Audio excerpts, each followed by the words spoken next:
مەچکۆ ئەو چایەخانەی زیاتر لە 80 ساڵە چای گەرم بە ڕێبوارانی هەولێر دەدات و بۆتە سەنتەری کۆکردنەوەی هاوڵاتیانی شارەکە.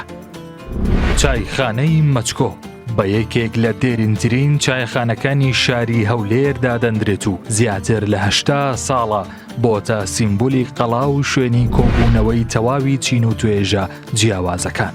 تەنانەت ئەو ڕێبوار و میوانانەش کە لە دەرەوەی هەولێر بۆ سەردانی دێن.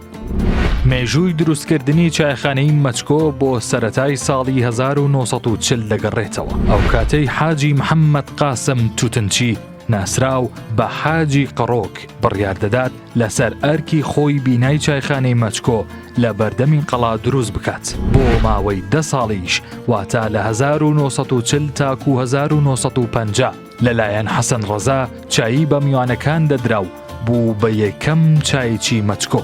لە دوای حەسەن ڕەزای چایچی هەریەکە لە عەباس عوسمان و مەجید چایچی و تەحسین مەچکۆ ئەو چایخانەیان بەڕێوە بردووە. دواتریش موحسین مەچکۆی برای تەحسین مەچکۆ ئەو چایخانەیە وەردەگرێت و تا ئێستاش بەڕێوەی دەبات.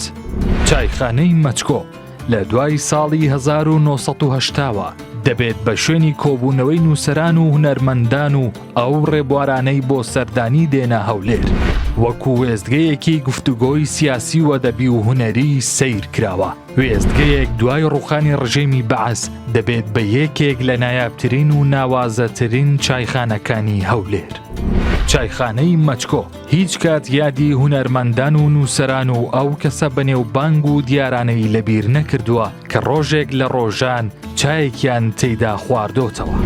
بۆیە وێنەی زۆربەیان بۆ یادگاری بە ڕێز و شکۆوە لەسەر دیوارەکاندا هەڵواسراوە.